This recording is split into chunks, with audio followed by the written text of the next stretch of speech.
Hey folks, it's Ben. We're here with another construction adventure for the Red Barn Homestead channel and Leo's Lounge channel. We'll stick it on hers. That features my daughter, who will be featured in this video.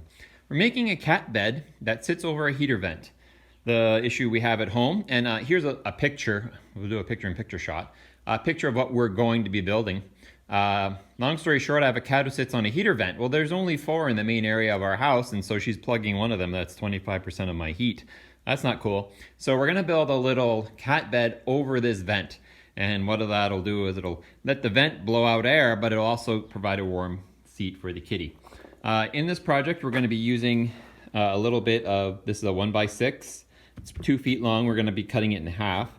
We have a 1x4, which we're actually gonna be using for the round part of the bed. 2x4s, which will make the base piece and a leg that comes up. And because that leg comes up, it's going to be fairly short. We'll just cut it off with this little scrap piece here.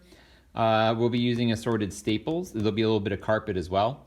But we'll be using some staples to secure the carpet when we're all said and done. But for now, what we're going to do is we're probably going to start the main part of the project, which is get some wood cutting done. So we've got a compound miter saw over there, and we have a table saw that we'll be using.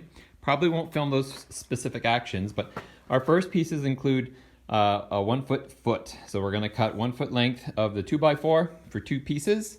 And then we're probably gonna cut, I would have to say about 2 inches here for a total of 4. We'll cut 2 of them out and we'll come back with that.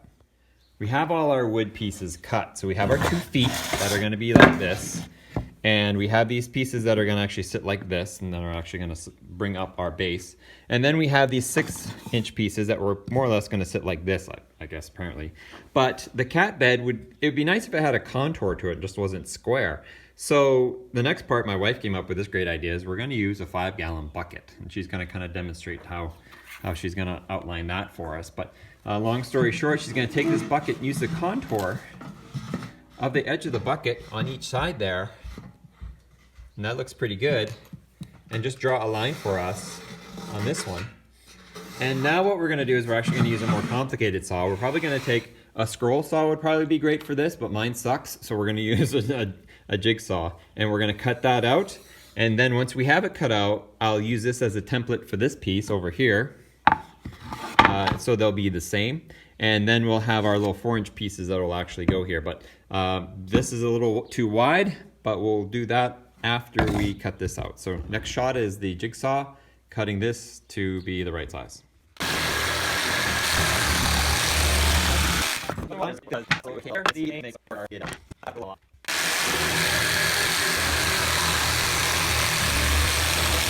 Yeah, so my vibrations broke it on that little piece there, but that's all right. We'll just modify it so they both look that way.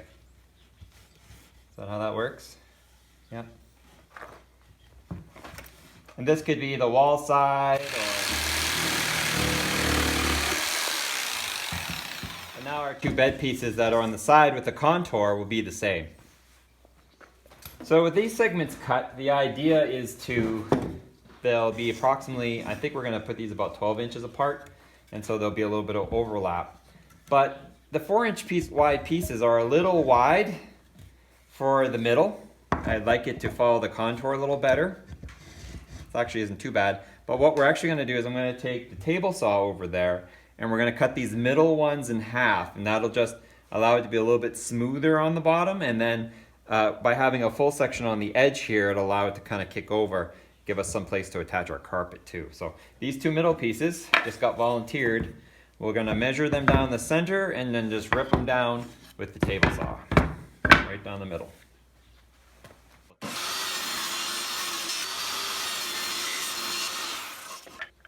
Now it's fun assembly time. So we have all our pieces cut. We've got our 2 contoured pieces, our center bed pieces, and our 2 legs here. Our 1 required measurement, there are 2 actually. Our vent is 9 inches wide, so we have to exceed that. So we're gonna go with 10 inches between the 2 wood pieces here. We'll be more specific about that in a bit. Now what we need to do is build our legs. So we have our 2 12-inch pieces here. So we will mark it dead center at 6. So we are definitely 12. We'll mark it at 6 on each piece. And my intent was to have this piece flush with the inside as well. And so our piece needs to be center and against that. So this is where this little block needs to be attached. Now, in theory, I could screw her down from the top, but the reality is I'm probably gonna screw it from the bottom. So what I'll do is I'll pre-drill myself 2 holes that are approximately here and here, and that'll secure this block down. And then with a spacer, we'll continue on. But for now, let's get this one screwed in.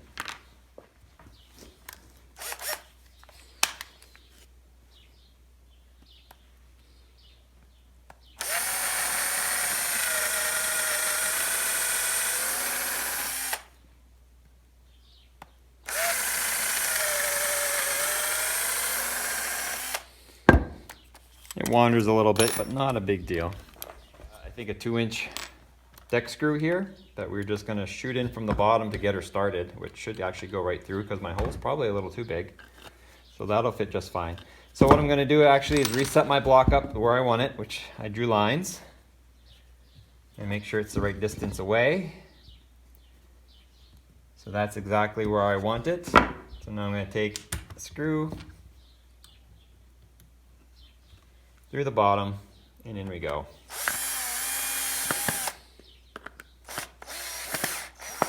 In theory, I probably could have clamped that down. Glue would be a good, now would be a time to use glue if you were going to. Once again, I'm not spending a lot of time on this. That's straight on. Screw holding it in, we'll do the second screw. Going in from the bottom, you need to make sure those are really plentiful. Those are in, they're nice and flush, and our piece is set up. We'll do the exact for the opposite side, and then we'll move on to the next one. I'll time lapse this one.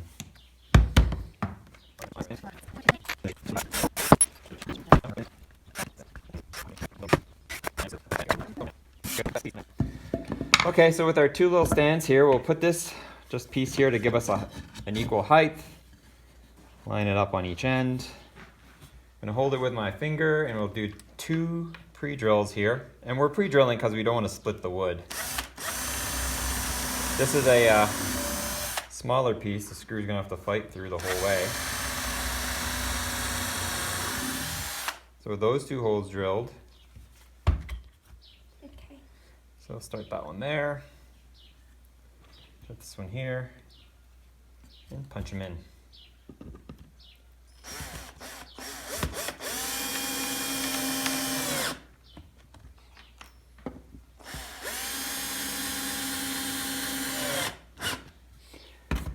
Should be able to pull that out, and we've got one side done. Now to do the next side the same way, and we're getting there.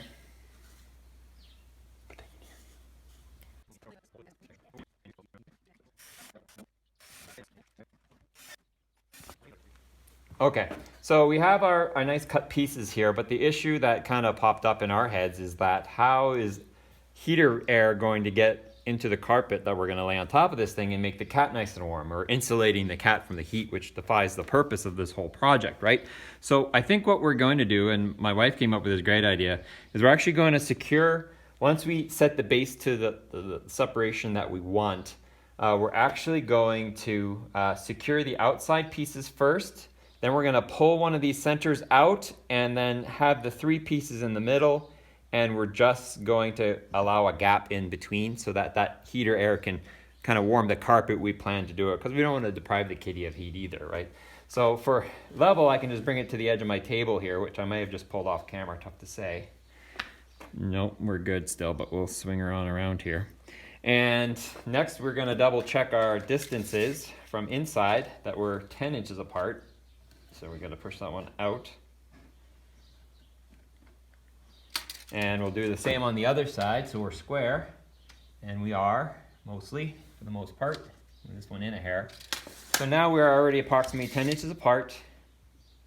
We're square back and forth thanks to the edge of my table here. So we are mostly good to fasten. So we're going to just kind of eyeball, and you can measure and be super specific if you like, but I am just going to eyeball it. That looks to be about center. And now we're going to do the same thing we did before. We're going to drill a pilot hole here and a pilot hole here that lines up with our boards. Sink 2 screws in. Also, if you had a a pneumatic nail gun, this would be the great time for that. So if you had a nail gun, you could totally nail that in. I'm just going to use screws because I'm old school. And we'll do this board as well. I think we only need to put one each.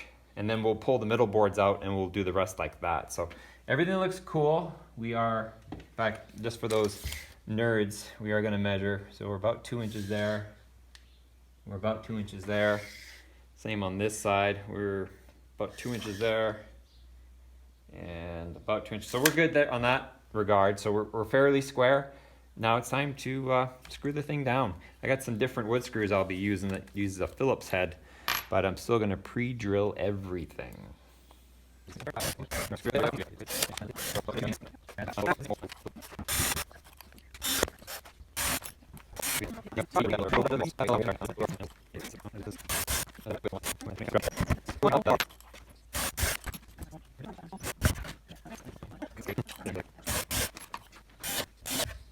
We're gonna have to make this a series of pictures my wife finds on the internet, and then I try to build that design, because we did the swing picker, which I'll link to now in the video, and now I've obviously created a, my wife said it looks like a park bench, and she's right, somewhere to sit.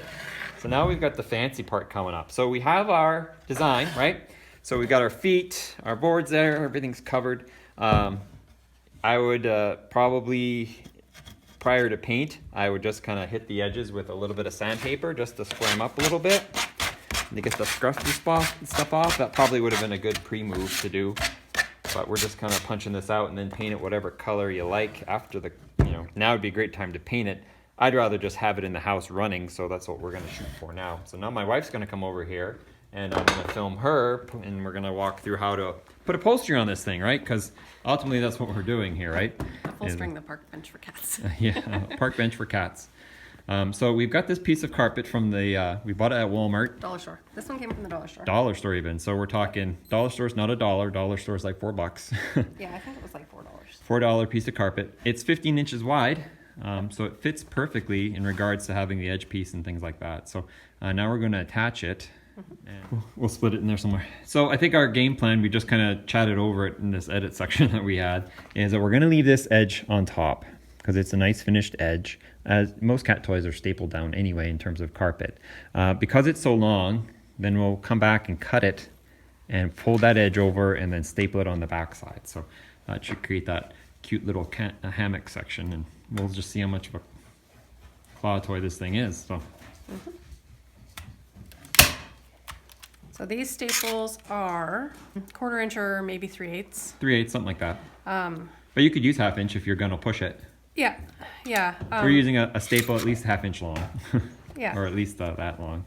And staple along the edge? Yeah, and just make sure that it's fairly snug. And along the edge. When they do upholstery, they do it like they do tightening car wheels. You go from one side to the other, so that way you don't get any bubbles. So you start at the center more or less and push your way and out? then just kind of pull your way out. There you go. So that's the front. You gonna lay any in the middle? In the middle, no. I'm gonna go down the edges, yes. Oh, okay. So just hit at least one in each of the boards along the edge. And they pretty much disappear into the carpet, so you won't have any trouble with.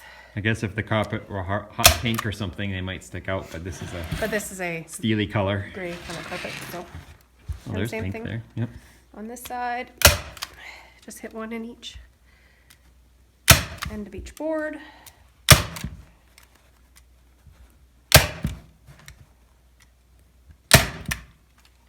Okay, what are we gonna cut this with? We're out in the Quonset, and there were no heavy-duty scissors, so I'm using tin snips instead, but they work just fine. I guess you could use a blade if you wanted to as well. Yeah, and then we're just gonna cut with a little bit of extra because we don't want that shaggy edge to be on the edge.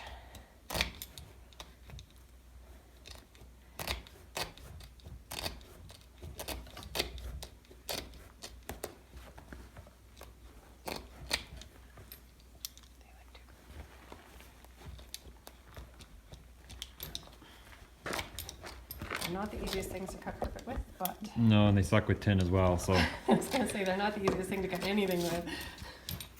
You know, cut chicken wire nicely. Yeah. They don't really cut. Okay. But job accomplished there. Job accomplished and fairly nice and smooth. So we got a nice. So what I'm gonna do is I'm actually gonna fold it under and tuck it into this little space so that, and I'm gonna switch to the 1/2-inch staples for this one because I do have a little bit more carpet to go through. And I wanna make sure it really catches. So. Yeah, but you could have done the other piece with 1/2 inch as well. You could have. Yeah. I'm probably not tough enough to get the 1/2 inch deep enough. I see. So there might have been staples sticking out, where with these 1/4-inch ones, there's definitely no staples sticking out. Right. But back here, we also don't need to worry about the staples sticking out, poking If we the had a cat. pneumatic gun with staples, that would also probably work, eh? I think so. So yeah, like I'm glad I switched to the 1/2-inch staple because that's not sticking out at all. So we could also, I guess if you had to, you could also follow it up with a little hammer tap. True. So then we're just gonna make sure that this is kind of folded under, and that just stops the ragged edge from hanging out.